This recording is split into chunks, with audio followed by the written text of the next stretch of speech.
ಹರೇ ಶ್ರೀನಿವಾಸ ಗುರೋ ರಾಘವೇಂದ್ರ ಹರೇ ಪಾಂಡುರಂಗ. ನಮ್ಮ ವಿಶೇಷವಾಗಿರ್ತಕ್ಕಂಥ ಈ ಒಂದು ಭಜನೆ ನಮ್ಮ ವಿದ್ಯಾರ್ಥಿಗಳಿರ್ತಕ್ಕಂಥ ವೇದಾಂತಿ ಭಜನಾ ಮಂಡಳಿಯಲ್ಲಿರ್ತಕ್ಕಂಥ ಸರ್ವ ಸದಸ್ಯರಿಂದ ಇವತ್ತಿನ ವಿಶೇಷವಾಗಿ ಭಜನಾ ಕಾರ್ಯಕ್ರಮ ಏರ್ಪಾಡಾಗಿದೆ. ಅದರಲ್ಲೂ ವಿಶೇಷ ಏನಂತಂದರೆ ಅವರಲ್ಲಿ ಇರ್ತಕ್ಕಂಥ ಒಬ್ಬ ಭಕ್ತರಾದ ಶ್ರೀಮತಿ ಸುಧಾ ನಿರಂಜನ್ ಅವರ ಪುತ್ರನಾಗಿರ್ತಕ್ಕಂತಹ ಭವ್ಯಶ್ರೀ ಅವರ ಒಂದು ವಿವಾಹ ವಾರ್ಷಿಕೋತ್ಸವದ ಅಂಗವಾಗಿ ಇವತ್ತಿನ ದಿವಸ ನಮ್ಮ ಮಂಟಿ ವಿಠ್ಠಲನ ಕ್ಷೇತ್ರದಲ್ಲಿ ಇವತ್ತು ವಿಶೇಷವಾಗಿ ಸರ್ವ ಸೇವೆಯನ್ನು ಅವರು ಇವತ್ತು ಏರ್ಪಾಡು ಮಾಡಿಕೊಂಡಿದ್ದಾರೆ. ಇಂತಹ ಒಂದು ಶುಭ ಸಂದರ್ಭದಲ್ಲಿ ಅವರ ಕುಟುಂಬ ವರ್ಗದವರಿಗೆ ಎಲ್ಲ ಆಯುಧಾರೋಗ್ಯ ಐಶ್ವರ್ಯವನ್ನು ಕೊಟ್ಟು ಅವರ ಮಗ ಸೊಸೆ ಎಲ್ಲರಿಗೂ ಕೂಡ ಆಯುಧಾರೋಗ್ಯ ಕೊಟ್ಟು ಐಶ್ವರ್ಯವನ್ನು ಕೊಟ್ಟು ಜ್ಞಾನಭಕ್ತಿ ವೈರಾಗ್ಯವನ್ನು ಕೊಟ್ಟು ಭಗವಂತ ಕಾಪಾಡಲಿ ಅಂತ ಈ ಮೂಲಕ ಸರ್ವರಲ್ಲಿ ಪ್ರಾರ್ಥನೆಯನ್ನು ಮಾಡ್ತಾ ಆ ಭಗವಂತನಲ್ಲೇ ಪ್ರಾರ್ಥಿಸ್ತಾ ಇವತ್ತಿನ ದಿವಸ ವಿಶೇಷವಾಗಿ ನಾವು ಜ್ಞಾನದ ಚಿಂತನೆಯನ್ನು ಮಾಡ್ತಕ್ಕಂಥ ಒಂದು ಅವಕಾಶ ನಮಗೆ ಭಗವಂತ ಕರುಣಿಸಿದ್ದಾನೆ.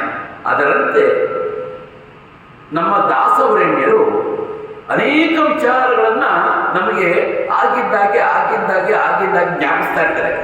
ಯಾವ ರೀತಿ ಜ್ಞಾಪಿಸ್ತಾ ಇರ್ತಾರೆ? ಆ ಹೇಳುವುದರ ಮೂಲಕ ಅಲ್ವಾ? ಅದರ ಪ್ರಕಾರವಾಗಿ ಒಂದು ಹಾಡಿದೆ, ಏನು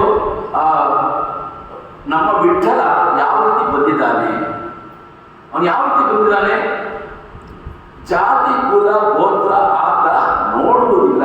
ಇದು ಬಹಳ ಮುಖ್ಯವಾಗಿರ್ತಕ್ಕಂಥದ್ದು. ಅವನಿಗೆ ಜಾತಿ ಬೇಕಿಲ್ಲ, ಗೋತ್ರ ಬೇಕಿಲ್ಲ, ಯಾವುದು ಹುಟ್ಟಿದ್ಯಾ, ಯಾವುದು ಬೆಳೆದಿದ್ಯಾ, ಯಾವ ಇದರಲ್ಲಿದೆಯಾ, ಏನೇನೇ ಬೇಕಿಲ್ಲ. ಯಾರೇ ಇದ್ರೂ ಸಹ ಅವರು ಭಕ್ತನಾಗಿದ್ರೆ ಸಾಕು.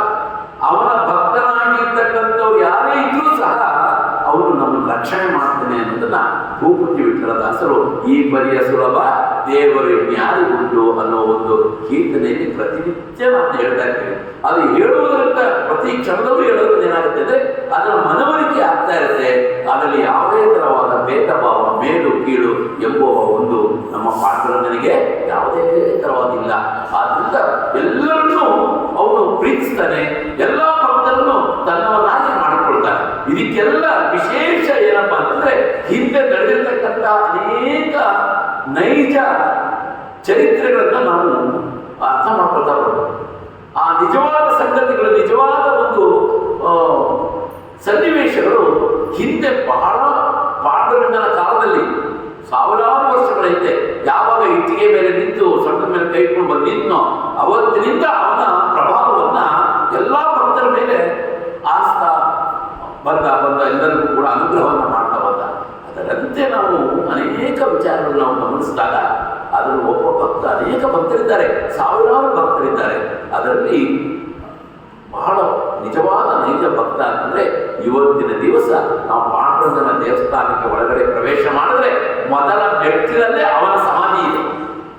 ಯಾರು ಗೊತ್ತಾ? ಯಾರು ಹೇಳಿ ನೋಡೋಣ. ಪಾಂಡುರಂಗನ ಪಂಡರಾಪುರದ ವಿಠ್ಠಲನ ಮಂದಿರದಲ್ಲಿ ಪಾಂಡುರಂಗನ ದೇವಸ್ಥಾನಕ್ಕೆ ಒಳಗಡೆ ಹೋಗ್ತಿರ್ಲಿಕ್ಕೇನೆ ಮೊದಲ ಮೆಟ್ಟಿಲಲ್ಲೇ ಒಬ್ಬನ ಸಮಾಧಿ ಇದೆ. ಅವನ ಸಮಾಧಿ ಯಾವಾಗಿಂದ ಇದೆ? ಪಾಂಡುರಂಗನ ಕಾಲದಿಂದನೂ ಇದೆ. ಪಾಂಡುರಂಗ ಯಾವಾಗ ಪ್ರಾದುರ್ಭಾವ ಆದ ಒಂದು ಕೆಲವು ವರ್ಷಗಳ ನಂತರ ಅನೇಕರು ಸಾಧು ಸಂತರು ಅವನ ಭಕ್ತರಾದರು. ಎಷ್ಟು ಮಟ್ಟಿಗೆ ಭಕ್ತರಾದರು ಅಂತಂದ್ರೆ ಪಾಂಡುರಂಗನಿಗೆ ಅತ್ಯಂತ ಪ್ರೀತಿಯಾದರು. ಆ ಪ್ರೀತಿಯಾಗಿದ್ದಕ್ಕೆ ಪಾಂಡುರಂಗ ಏನ್ ಮಾಡ್ತಾರೆ, ತನ್ನ ಮಡಿಲಲ್ಲೇ ಇಟ್ಕೊಂಡ, ತನ್ನ ಪಾದದಲ್ಲೇ ಅವನ ಪಾದದ ಮೊದಲನೇ ಮೆಟ್ಟಿಲಿನಲ್ಲಿ ಇವತ್ತು ಕೂಡ ಅವನ ಸಮಾಧಿ ಇದೆ. ಅದನ್ನು ನೋಡಿರ್ಬೋದು ನೀವು ಅಥವಾ ಕೇಳಿರಬಹುದು. ನಾಮದೇವ, ಸಂತ ನಾಮದೇವನ ಪಾಯರಿ ಅಂತ ಬೇರೊಂದು ಲೈನ್ ಹಾಕಿ, ನಾಮದೇವರ ಪಾಯರಿ ಅಂತಂದ್ರೆ ಸಮಾಧಿ ಅಂತ. ನಾಮದೇವರ ಸಮಾಧಿ ಮೇಲ್ಗಡೆ ದೊಡ್ಡ ಬೋರ್ಡ್ ಇದೆ ಅಮ್ಮ, ಇವತ್ತು ಒಳಗಡೆ ಎಂಟಾಗ್ತಿರ್ಲಿಕ್ಕೆ ಕಾಣುತ್ತೆ, ಯಾರು ಗಮನಿಸಿಲ್ಲ. ನಾವು ಹೋಗೋದು ಪಾಂಡವನ ಪಾದ ಬಿಟ್ಟು ಅಪಾಯದಲ್ಲೇ ಇರ್ತೀವಿ ಗಡಿಬಿಡಿನಲ್ಲಿ. ಅದರ ಮೊದಲ ಮೆಟ್ಟಿಲಲ್ಲಿ ಸಂತ ನಾಮದೇವರಿದ್ದಾರೆ. ಆ ನಾಮದೇವರು ಯಾರು ಅಲ್ಲ, ಅವರು ಬಟ್ಟೆ ಹೊಲಿತಕ್ಕಂಥ ಸಾಮಾನ್ಯ ದರ್ಜಿ. ಅದಕ್ಕೆ ಭಾವಸಾರ ಕಂಪನಿಯವರು ನೋಡಿದ್ರಲ್ಲ, ಭಾವಸಾರ ಬಳಗದವರೆಲ್ಲ ಅವರ ವಂಶಸ್ಥರೇ. ಇವತ್ತಿಗೂ ಕೂಡ ಲಕ್ಷಾಂತರ ಜನ ಅಂತಹ ಭಕ್ತರಿದ್ದಾರೆ. ಇವತ್ತಿಗೂ ಕೂಡ ಅವನ ಸಂತ ನಾಮದೇವ ಅವನು ಸಾಧಾರಣ ಶ್ರೀಮಂತರಲ್ಲ ಅಥವಾ ಕೀಳುಮಟ್ಟರಲ್ಲ, ಯಾವ ಜಾತಿ ಭೇದ ಯಾವತ್ತನ್ನು ಮಾಡಲ್ಲ ಅನ್ನೋದಕ್ಕೆ ಸಂತ ನಾಮದೇವರು ಸಾಮಾನ್ಯ ದರ್ಜೆಯ ಅವನ ಒಂದು ಸಮಾಧಿಯನ್ನು ತನ್ನ ಪಾದದಲ್ಲಿ ಇಟ್ಕೊಂಡು ಏನಂದ್ರೆ ಇದಕ್ಕಿಂತ ವಿಶೇಷವಾದ ಗಹನವಾದ ವಿಚಾರ ಯಾವುದೇ ತಾಯಿ. ಅಂತಹ ಪಾಂಡುರಂಗ ಯಾವ ಜಾತಿ ಭೇದ ನೋಡೋದಿಲ್ಲ. ಇವತ್ತು ದಿವಸ ಪ್ರತಿನಿತ್ಯ ನಾವು ಚಾಮರ ಸೇವೆಯನ್ನು ಮಾಡಬೇಕಾದ್ರೆ ಜಯ ದೇವ ಜಯ ದೇವ ಜಯ ಪಾಂಡುರಂಗ ರುಕುಮಾಯಿ ವಲ್ಲಭ ನಾಯಿಜ ವಲ್ಲಭ ಮೇಜು ವಲ್ಲಭ ಜಯ ದೇವ ಜಯ ಹಾಡ್ತೀವಲ್ವಾ? ಆ ಹಾಡು ಬರೋದ್ರೆ ಅದು ಸಂತ ನಾಮದೇವರು. ಸಂತ ನಾಮದೇವರು ಬಂದಿರ್ತಕ್ಕಂಥದ್ದು. ಅಂತಹ ಸಂತ ನಾಮದೇವರ ಹಾಡನ್ನ ಪ್ರತಿನಿತ್ಯ ಅವನು ಚಾಮರ ಸೇವೆ ಮಾಡಬೇಕು ಅಂದ್ರೆ ಎಷ್ಟು ಮಟ್ಟಿಗೆ ಪಾಂಡುರಂಗನ ಭಕ್ತನಾಗಿದ್ದ ಅವನು. ಆ ತರಹ ಅನೇಕ ವಿಚಾರಗಳಿದ್ದಪ್ಪ. ಅವನು ಯಾವ ಜಾತಿ ಭೇದ ನೋಡಲ್ಲ ಅನ್ನೋಕ್ಕೆ ಇದು ಒಂದು ಉದಾಹರಣೆ, ಇದು ಒಂದು ಸನ್ನಿವೇಶ. ಸೊ ಇದು ನಿಜವಾದ ನಡೆದಿದ ಘಟನೆ ಅನ್ನೋದಕ್ಕೆ ಇವತ್ತು ಅಲ್ಲಿ ಸಮಾಧಿ ಇರದೆ ಒಂದು ಇವತ್ತಿನ ಒಂದು ಇದು ನಿಜವಾದ ನಿದರ್ಶನ. ಸೊ ಅಂತಹ ಪಾಂಡುರಂಗ ಜಾತಿ ಮೂಲ ಭೇದ ಯಾವಾಗ ನೋಡುವುದಿಲ್ಲ. ಯಾವ ಜಾತಿ ಆದರೂ ಸರಿ, ಯಾವ ಭಕ್ತನಾದರೂ ಸರಿ, ತನ್ನನ್ನು ಭಕ್ತನಾಗಿ ಮಾಡಿಕೊಂಡು ಅವನಿಗೆ ಅನುಗ್ರಹವನ್ನು ಮಾಡ್ತಾರೆ ಅನ್ನೋದಕ್ಕೆ ಸಂತ ನಾಮದೇವರು ಎಂಥ ವಿಶೇಷವಾಗಿರ್ತಕ್ಕಂಥ ಅವರ ಜೀವನ ಚರಿತ್ರೆ ಕೇಳದೆ ಒಂದು ಆನಂದ ಆಗುತ್ತೆ. ಅದಕ್ಕೆ ನಾಮದೇವರ ಸ್ಥಾನ ಯಮಗೆ ನೀಡಲೆಂದು ನಮ್ಮ ಪಾಂಡುರಂಗ ರಾಜನಾಗಿ ಬಂದ ಅಂತೇಳಿ ನಾವೊಂದು ಹಾಡಿನ ಒಂದು ಅವರು ಕೊಟೇಶನ್ ಹಾಕಿದ್ವಿ. ಸಂತ ನಾಮದೇವರ ಸ್ಥಾನ ಯಾವುದು?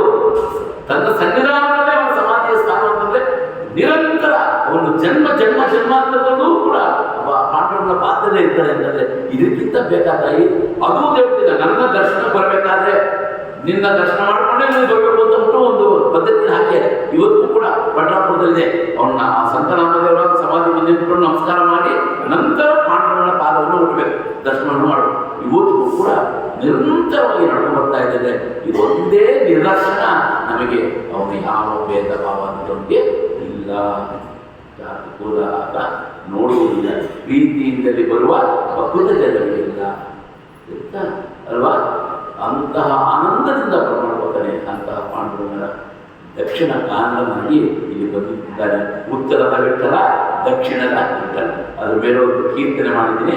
ಆ ಹಾಡು ಹೇಳಿ ಇವತ್ತಿನ ಭಜನೆಯನ್ನ ಮುಗಿಸೋಣ ಅಂತ ಇಲ್ಲಿಗೆ ನಮ್ಮ ಜ್ಞಾನದ ಒಂದು ವಿಚಾರವನ್ನು ಭಗವಂತನ ಪಾದಾರವಿಂದಕ್ಕೆ ಅರ್ಪಿಸ್ತಾ ಇದ್ದೀನಿ. ಹರೇ ಶ್ರೀನಿವಾಸ, ಗುರು ರಾಘವೇಂದ್ರ, ಹರೇ ಪಾಂಡು.